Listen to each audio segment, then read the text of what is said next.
뉴욕주와 워싱턴 DC가 CDC의 새 권고안에 따라 백신 완전 접종자들에 대한 마스크 지침을 완화했습니다. 하지만 뉴저지는 여전히 실내에서의 마스크 착용이 의무화되고 있습니다. 바이든 대통령이 코로나19 대유행이 시작된 이래 처음으로 어제 미국 50개 모든 주에서 확진자가 감소했다면서도 언제 다시 급증할지 모른다면서 경계심을 풀지 않고 있다고 덧붙였습니다. 지난 12일 오하이오주가 코로나19 백신 접종자에게 추첨을 통해 $1,000,000를 주겠다고 발표한 이후 꾸준히 감소하던 접종 건수가 다시 증가세로 돌아섰습니다. 오는 7월 15일 17세 이하 부양자녀 세액공제의 첫 번째 월별 지원금이 지급됩니다. 6세 미만은 한 달에 최대 300불, 6세 이상은 최대 250불까지 받을 수 있습니다. 추방유예 프로그램 수혜자인 일명 드리머들의 해외여행이 다시 가능해졌습니다. 이상은 이 시각 주요 뉴스입니다. 시청자 여러분 안녕하십니까? KBN 뉴스입니다. 오늘 오후 4시 기준 미 전역의 코로나19 누적 확진자는 어제보다 28,634명, 사망자는 385명이 늘었습니다. 뉴욕의 확진자는 1,359명, 사망자는 36명이 늘었고 뉴저지의 확진자는 347명, 사망자는 14명이 늘었습니다. 커네티컷의 확진자는 81명, 사망자는 4명 증가했습니다. 첫 번째 소식입니다. 뉴욕주와 워싱턴 DC가 CDC의 새 권고안에 따라 백신 완전 접종자들에 대한 마스크 지침을 완화했습니다. 백신 접종을 완료했다면 실내 외에서도 마스크를 착용하지 않아도 됩니다. 하지만 뉴저지는 여전히 실내에서의 마스크 착용이 의무화되고 있습니다. 어제 앤드류 쿠오모 뉴욕 주지사는 백신을 완전 접종한 사람들에 대해 마스크 착용 의무화를 해제한다고 발표했습니다. 지난 13일 질병통제예방센터가 백신 완전 접종자들에 대해 실내 외 마스크 착용 의무를 사실상 해제한 데 따른 조치입니다. 쿠오모 주지사는 여러분이 만약 백신을 맞았다면 안전하다며 마스크 착용이나 사회적 거리가 필요 없다고 설명했습니다. 다만 지하철이나 버스와 같은 대중교통 이용 시나 요양원, 교정시설, 학교, 의료시설 등에선 여전히 마스크를 써야 한다며 이 역시 CDC의 지침을 따른다고 덧붙였습니다. 이날 기준 뉴욕의 코로나19 환자와 중환자실 입원 환자 모두 지난해 11월 이후 최저치를 보였습니다. 이날 하루 동안 사망자는 11명으로 10월 11일 이후 가장 적었습니다. 한편 메릴랜드와 버지니아도 지난 14일, 워싱턴 DC는 어제부터 실내 마스크 착용을 해제했습니다. 뮤리얼 바우저 워싱턴 DC 시장은 이날 기자회견을 열고 백신을 갖기 전에 스스로를 보호하는 가장 좋은 방법은 마스크 착용과 사회적 거리 두기, 손 씻기였지만 이제는 백신을 접종하는 것이라고 밝혔습니다. 반면 필 머피 뉴저지 주지사는 야외에서 마스크 착용 의무를 해제하는 행정명령에 서명할 것이라고 했지만 실내 공공장소에 대해선 규제를 풀지 않았습니다. 질병통제예방센터의 마스크 착용 의무 해제 지침을 놓고 갈팡질팡하던 대형 소매기업들도 속속 새 지침을 따르는 쪽으로 돌아서고 있습니다.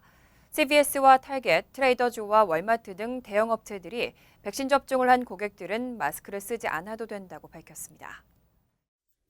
어제 대형 약국체인 CVS와 유통업체 타겟은 코로나19 백신을 완전히 접종한 고객은 앞으로 매장 내에서 마스크를 착용하지 않아도 된다고 밝혔습니다. 역시 CDC 개정 지침에 따른 조치입니다. 그러면서도 타겟은 마스크 착용이 백신 접종을 완전히 끝내지 않은 직원과 손님들을 위해 강력히 권장된다면서 사회적 거리 두기 지침도 지켜야 한다고 밝혔습니다. 앞서 트레이더조, 월마트와 코스트코, 스타벅스와 치폴레 등 다른 업체들도 CDC의 최신 지침을 근거로 마스크 착용 의무를 해제했습니다. 다만 주나 시 등 지방정부가 이를 의무화하는 지역은 예외입니다. 앞서 워싱턴 포스트는 타겟, CVS 등이 기업 자체 방역 지침을 재평가하는 동안 직원과 고객 모두 계속 마스크를 착용하라고 밝혔다고 보도한 바 있습니다.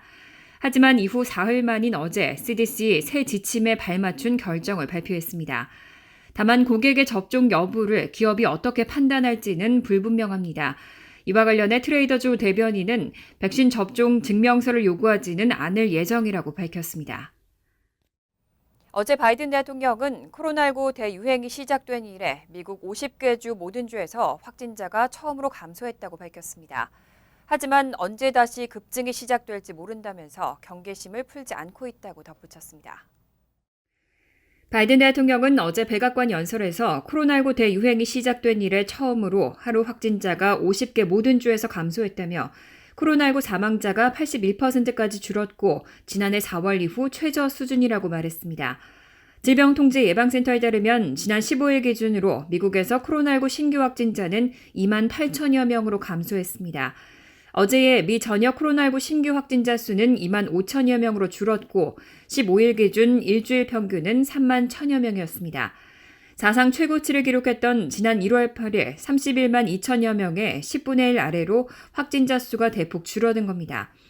바이든 대통령은 정부 출범 후 4개월도 안 됐는데 애초 미국 성인의 6% 미만에서 현재 60%까지 최소 한 번의 코로나19 백신 접종을 마쳤다며 자신감을 내비쳤습니다. 하지만 언제까지 이런 식으로 지속될 것이라고는 약속할 수 없다며 진전과 좌절이 있을 것이라는 걸 알고 있고 적지 않은 급증이 오리라는 것도 안다고 말했습니다. 백신 접종 가속화로 확진자와 사망자 수가 급격히 줄곤 있지만 이런 추세가 언제까지 이어질지 알 수 없다는 경계심을 드러낸 것으로 보입니다. 한편 바이든 대통령이 오는 6월 말까지 보건당국의 승인을 받은 코로나19 백신 2천만 회 접종분을 해외에 지원하겠다고 밝혔습니다. 기존에 공언한 아스트라제네카 백신 6천만 회분과는 별개로 추가 지원에 나서겠다는 방침입니다. 바이든 대통령은 어제 백악관에서 세계를 돕기 위한 추가 조치를 취한다며 미국이 승인한 백신 2천만 회분을 앞으로 6주 내에 전 세계와 공유하겠다고 발표했습니다. 이번에 지원하겠다고 한 것은 보건당국의 승인을 받은 화이자 바이오엔텍, 모더나, 존슨앤존슨 계열사 얀센 백신 3종입니다. 기존에 밝힌 아스트라제네카 백신 6천만 회분과는 별개의 추가 지원입니다. 지난달 바이든 대통령은 아스트라제네카 백신이 식품의약국의 긴급 사용 승인을 받으면 7월 4일까지 이 백신 6천만 회분을 다른 국가들과 공유하겠다고 공언했고 FDA는 현재 사용 승인을 심사하고 있습니다. 바이든 대통령은 또 미국이 세계 백신 공급의 무기고가 되겠다고 피력했습니다. 제2차 세계대전에서 미국이 민주주의의 무기고였듯 코로나19와의 전쟁에선 백신 무기고가 되겠다면서 실제 백신 8천만 회분은 다른 국가들이 세계에 공유했던 백신보다 5배나 많은 것이고 1,500만 회분을 지원한 러시아나 중국보다도 더 많다고 비교했습니다. 동시에 미국에서 생산한 백신의 30%에 달하는 규모라고 설명했습니다. 다만 어느 나라와 어떤 방식으로 공유할 것인지에 대해서는 언급하지 않았습니다. 미국인들이 코로나19 백신 접종을 주저하는 주요 이유가 잘못 알려진 부작용을 걱정하기 때문이라는 설문조사 결과가 나왔습니다. DNA 변형이나 불임, 기형아 출산처럼 증명되지도 않은 정보로 백신을 맞지 않겠다는 경우가 적지 않았습니다. 어제 악시오스는 여론조사업체 해리스폴의 설문조사 결과를 인용해 놀라울 정도로 많은 사람이 백신이 사망이나 DNA 변형, 불임, 기형아 출산 등을 일으킨다고 잘못 알고 있는 상태에서 접종을 꺼리는 것으로 나타났다고 보도했습니다. 4월 23일부터 25일, 5월 7일부터 9일까지 설문조사에 참여한 백신 접종을 꺼리는 미국인 1,061명 가운데 25%는 백신을 안 맞는 여러 이유 가운데 부작용을 최우선으로 꼽았습니다. 설문 응답자 중 실제 부작용 가능성이 커 조사하고 있는 희소혈전증, 독감, 코로나19 증상을 백신 부작용으로 우려한 응답자는 각각 전체의 60%와 57%였습니다. 그런데 사망을 우려한다는 응답자도 45%에 달했고 편두통 37%, 고혈압 26%, DNA 변형 26%, 기형아 출산 24%, 불임 24% 등 인과관계가 의학적으로 증명되지 않았거나 아예 허위인 경우를 백신 부작용으로 든 응답자도 상당수 있었습니다. 백신을 맞으면 암에 걸린다고 생각해 접종을 주저하는 응답자도 22%에 달했습니다. 아스트라제네카와 얀센의 코로나19 백신 접종 뒤 보고된 혈소판 감소 희소혈전증을 부작용으로 걱정하는 비율은 20대 초중반에서는 37%에 그쳤지만 57세 이상에서는 81%로 집계됐습니다. 지난 10일 오하이오주가 코로나19 백신 접종자에게 추첨을 통해 $100만 주겠다고 발표했었죠. 이런 복권 발표 이후 꾸준히 감소하던 접종 건수가 다시 증가세로 돌아섰습니다. 오하이오 보건당국은 코로나19 백신 접종자 가운데 추첨을 통해 $100만 주겠다는 복권 발표가 나오고 이틀 뒤인 14일 백신을 25,400회 이상 접종했다고 밝혔습니다. 3주 최고치입니다.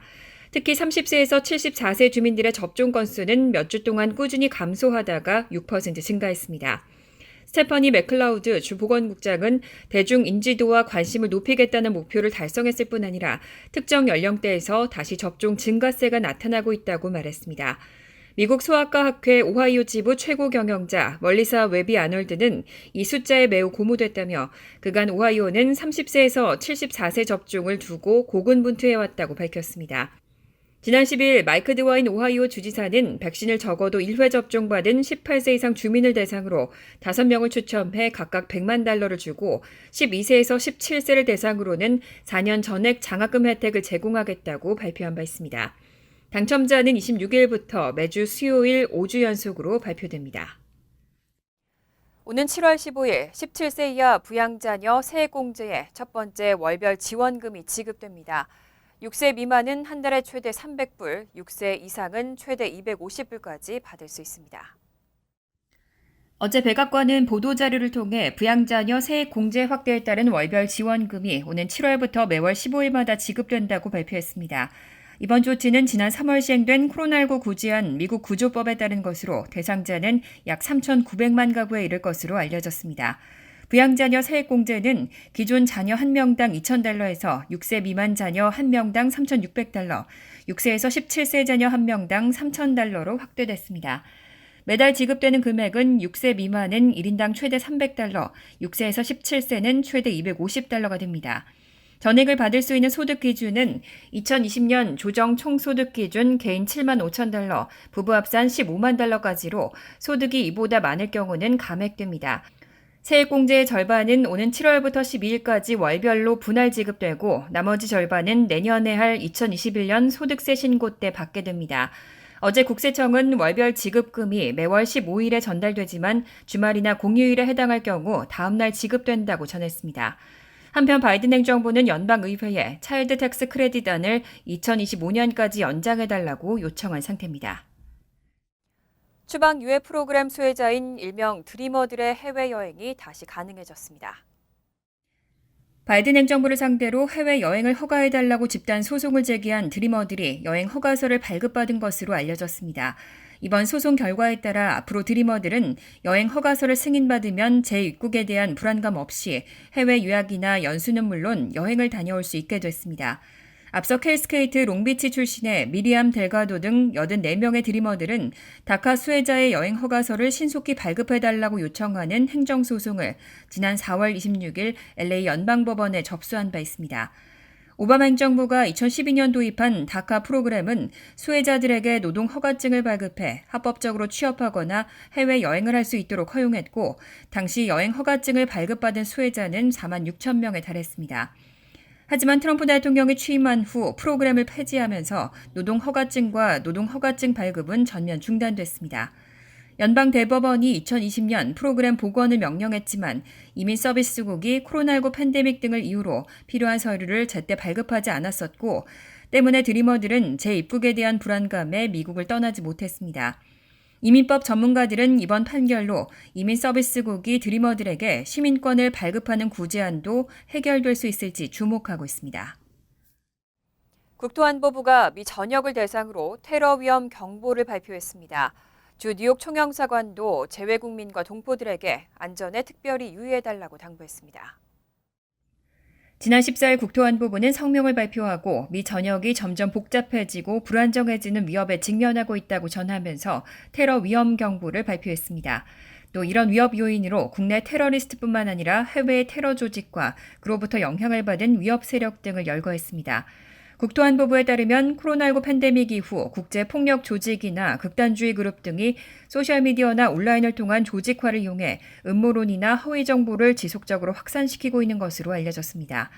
이에 따라 시민들에게 경계를 당부하고 의심스러운 위협 활동을 목격할 경우 연방수사국 등 법 집행기관에 신고할 것을 요청했습니다.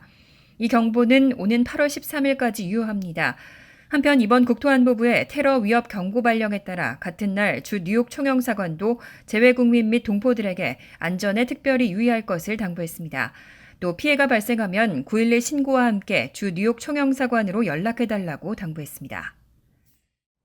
간추린 소식입니다. 지질조사국은 오늘 새벽 5시 39분께 알래스카 알루샨 열도근의 아닥 서남서쪽 290km 떨어진 해역에서 규모 5.0 지진이 발생했다고 밝혔습니다. 쓰나미 경보는 발령되지 않았고 지진으로 인한 인명이나 재산 피해에 관한 신고와 보고도 들어오지 않은 상황입니다. 알루샨 열도는 지각과 화산 활동이 왕성해 불의 굴이라고 부르는 환태평양 조산대에 속해 크고 작은 지진이 잦은 지역으로 지난 1월 3일에도 아닥 서남서쪽 235km 수역에서 규모 6.1 강진이 발생했습니다.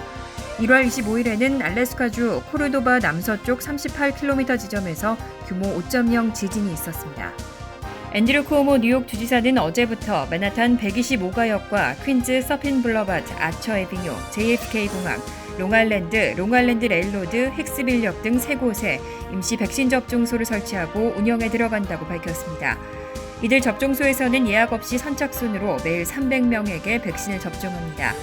쿠오모 주지사는 지난 16일 종료될 예정이었던 기존의 지하철역 임시 백신 접종소 8곳 중 4곳의 운영을 22일까지 연장한다고 밝혔습니다. 뉴욕주는 지난 12일부터 맨하탄 펜스테이션 34가역 등에서 무료로 백신을 접종하고 있습니다.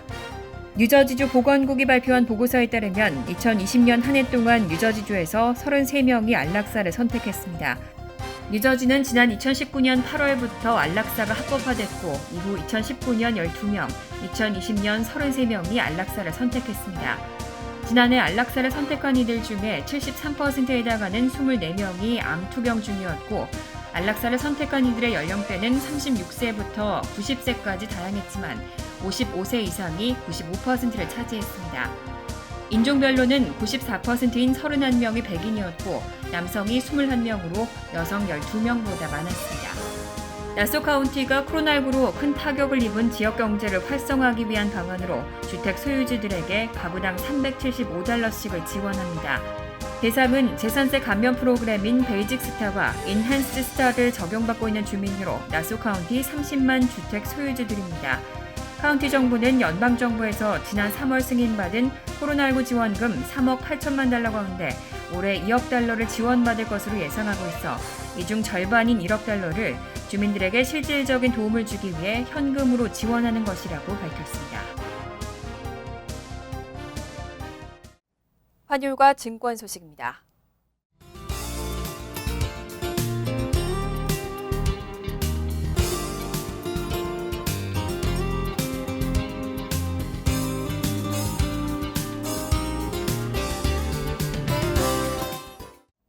이어서 날씨입니다. 수요일은 화창하겠습니다. 낮 최고 기온은 87도, 섭씨 31도, 밤 최저 기온은 62도, 섭씨 16도로 예상됩니다. 목요일은 가끔 구름만 끼겠습니다. 금요일도 화창한 가운데 가끔 구름만 끼겠습니다. 이상으로 KBN 뉴스를 마칩니다. KBN과 함께 즐거운 저녁 되시기 바랍니다.